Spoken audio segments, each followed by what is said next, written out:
Welcome to Wildman Mopar's How-To series.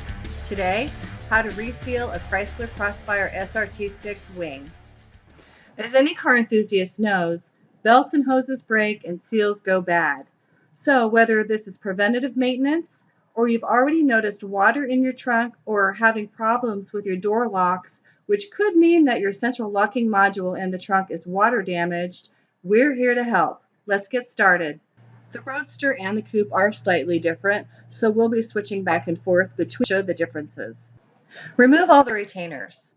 You'll find that they are two-piece push-in retainers. In addition, there's one T25 torque screw inside the hatch handle. Remove the inside piece first, and then pop them out with a plastic scraper, flathead screwdriver, or even your fingernail. Now that we have all clips removed and the interior trunk cover is removed, we're ready to move on to the next step. Now, remove all the bolt nuts and set them aside. Once all bolt nuts are removed, the wing and the base will lift right up. For the coupe, there's just one bolt to remove. Once the bolt's removed, you can pop out the liner and you're ready to move on to the next step. Now you're ready to clean away years of dust and grime. All the old seal must now be scraped off. It's safest to use a plastic scraper rather than something metal such as a razor blade, and Goo Gone works great for this.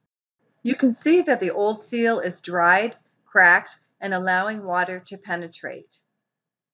These two corners are culprits of the water leak, along with the wing bolt area itself. Now, remove these last two bolts that are still holding the wing onto the base. Unfortunately, in this case, we found that it's rusted, meaning that there was definitely water penetration. Here are some shots of where we found rust and debris that needed to be cleaned up. Of course, just do your best as you clean all of these pieces. You won't be able to get all of the rust, but the best job that you can do now means a better seal later.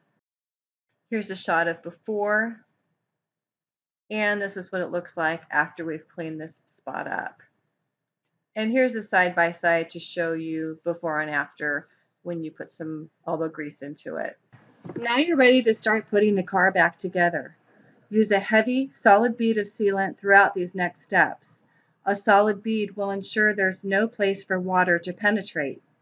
Note that for the Roadster, you need to put the wing on the base first before installing the whole piece back on the car, as you'll lose access to the bolts if you install the base first.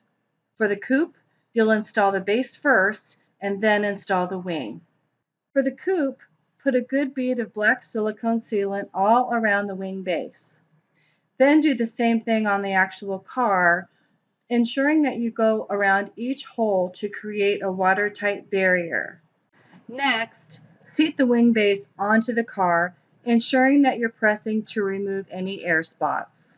Reattach the bolts, but don't tighten them down quite yet. Replace the O-rings into the brass fittings.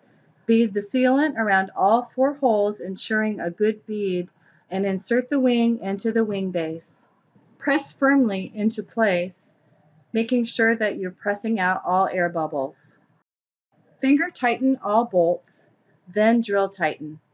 For the Roadster, remember that you're going to put the wing onto the base first. You're going to use the same type of bead around all of the holes, then place the wing onto the base and bolt. You'll notice in our photo, we got it backwards, and we had to go back and fix it. Next, you're going to bead around the base and insert the base and the wing into the body of the car. Then finger tighten and then drill tighten all of the bolts. Pop the trunk cover back together, put all your retainer clips back in, and don't forget that torque screw. The end result, a watertight seal on your Crossfire SRT-6 wing. Hope you've enjoyed this tutorial from Wildman Mopars. For more information, visit our website, wildmanmopars.com.